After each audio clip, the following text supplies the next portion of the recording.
School തുറക്കാൻ ദിവസങ്ങൾ മാത്രം ബാക്കി നിൽക്കെ പാഠപുസ്തക അച്ചടിയിൽ പ്രതിസന്ധി തുടരുകയാണ്. 1 കോടിയിലേറെ പുസ്തകങ്ങളുടെ ബൈൻഡിംഗ് ഇനിയും പൂർത്തിയാക്കാനുണ്ട്.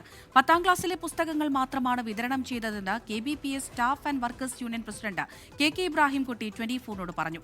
ആൻ മരിയാസന്റെ തയ്യാറാക്കിയ റിപ്പോർട്ട് കാണാം.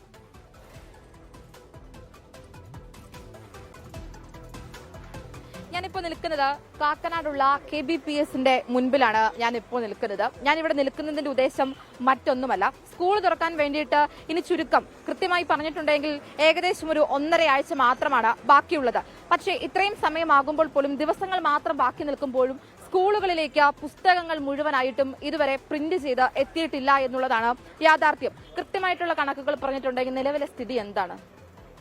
ഇതുവരെ ഏതാണ്ട് 80% ബുക്കുകളാണ് പ്രിന്റ് ചെയ്ത് കഴിഞ്ഞിരിക്കുന്നത്. ബൈൻഡിങ് കംപ്ലീറ്റ് ചെയ്ത് 2,48,95,000 ബുക്കുകളാണ് ബൈൻഡിങ് കംപ്ലീറ്റ് ചെയ്തത്.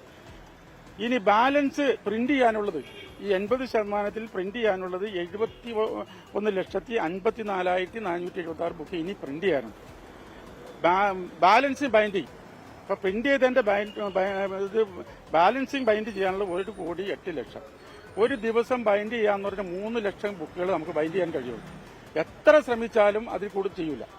അത് കൃത്യമായിട്ട് മെഷീനൊന്നും കംപ്ലൈന്റ് ഇല്ല എങ്കിൽ ഇപ്പോഴത്തെ സ്ഥിതി അനുസരിച്ച് ഒരു 45 ദിവസമെങ്കിലും ബുക്ക് കംപ്ലീറ്റ് ചെയ്ത് ബൈൻഡ് ചെയ്യാൻ 45 ദിവസം എടുക്കും. കഴിഞ്ഞ ഗവൺമെന്റ് കാലത്ത് പറഞ്ഞ പോലെ സ്കൂൾ തുറക്കുന്ന സമയത്ത് എല്ലാ ബുക്കുകളും കുട്ടികൾക്ക് എത്തും എന്ന് അത് നടക്കാൻ പോകുന്നില്ല. അവർ പറഞ്ഞത് സ്കൂള് അടയ്ക്കുന്നതിന് മുമ്പായിട്ട് എല്ലാ ബുക്കുകളും എത്തിക്കുമെന്നാണ് പറഞ്ഞത്. അന്ന് 20% മാത്രമേ പൂർത്തീകരിച്ചിട്ടുണ്ടായിരുന്നു. അത് നിങ്ങൾ വിഷ്വൽ മീഡിയാസും അതുപോലെ പത്രമാധ്യമങ്ങളും ഒക്കെ ശക്തമായിട്ട് ഇതിനെതിരായിട്ട് പ്രചരണങ്ങൾ കൊടുത്തുകൊണ്ട് ഉദ്യോഗസ്ഥ തലത്തിൽ ഇത് അറിഞ്ഞുകൊണ്ട് കുറച്ച് പൈസ KBPSന് റിലീസ് ചെയ്തതിന്റെ ബേസിലാണ് ഇപ്പോൾ ഇച്ചിരി ഫാസ്റ്റായിട്ട് നടക്കുന്നത്. ഏതാണ്ട് 300 കോടി രൂപയോളം ബുക്ക് ഈ പ്രിന്റിംഗ് ഇത് ചെയ്തതിന് KBPSന് സംസ്ഥാന ഗവൺമെന്റ് കൊടുക്കാനുണ്ട്. ഈ കുടിശ്ശിക കിടക്കുന്നതുകൊണ്ടാണോ ഇത്? കുടിശ്ശിക നമ്മൾ നേരത്തെ KBPS സ്വന്തമായിട്ട് പേപ്പർ മേടിച്ച് പ്രിന്റ് ചെയ്തുകൊണ്ടിരുന്ന അപ്പൊ കോടിക്കണക്കിന് കുടിശ്ശിക നമുക്ക് ചെയ്യാൻ പറ്റാത്തതുകൊണ്ടാണ് ഗവൺമെന്റ് ഇത് ഏറ്റെടുത്തത്. ഈ കഴിഞ്ഞ ഗവൺമെന്റ് ഏറ്റെടുത്ത് അതിനുശേഷം ഒരു സമയത്തും കൃത്യമായിട്ട് ബുക്കുകൾ കൊടുക്കാൻ നമുക്ക് കഴിഞ്ഞിട്ടില്ല. ഗവൺമെന്റ് ഓഡിറ്റ് ചെയ്യണം. 300 കോടി രൂപ ബുക്ക് അടിക്കാനുള്ളതിന്റെ ബാലൻസാണ്. ലോട്ടറി അടിക്കാനുള്ളതിന് വേറെയും പൈസ എടുക്കുന്നുണ്ട്, കോടിക്കണക്കിന് രൂപ എടുപ്പുണ്ട്. അപ്പൊ 400 കോടി രൂപയിൽ പരം ഗവൺമെന്റ് സർക്കാർ KBPSന് കൊടുക്കാനുണ്ട്.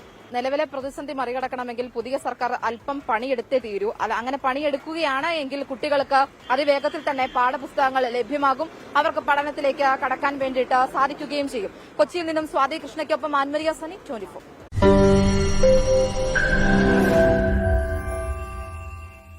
ലോകത്തെവിടെയായാലും ഏത് സമയത്തും 24 വാർത്തകളും ഓഗ്മെന്റഡ് റിയാലിറ്റി പാക്കേജുകളും എക്സ്പ്ലെയിനറുകളും വിശദമായി കാണാൻ ഞങ്ങളുടെ YouTube ചാനൽ നിങ്ങൾക്ക് സബ്സ്ക്രൈബ് ചെയ്യാം.